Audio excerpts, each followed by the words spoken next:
होते सवेरे सैया वर्दी चढ़ा के, सूट हाथ में सूट के तू लटका के, मत जा तू बाहरवा बलम जी, अब न बुढ़ा दी अचरवा बलम जी, अब न बुढ़ा दी अचरवा बलम जी।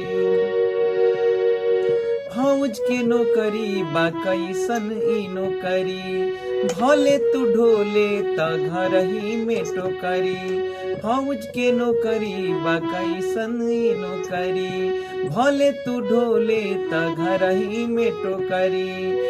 काहे के आवेला 2 दिन के छुट्टी, सांझे से हमारा दर्द बड़ी उठी, फट लगी हमरो कपरवा बलम जी, अब न बुढ़ा दी अचरवा बलम जी, अब न बुढ़ा दी अचरवा बलम जी, अब न बुढ़ा दी अचरवा बलम जी, अब न बुढ़ा दी अचरवा बलम जी।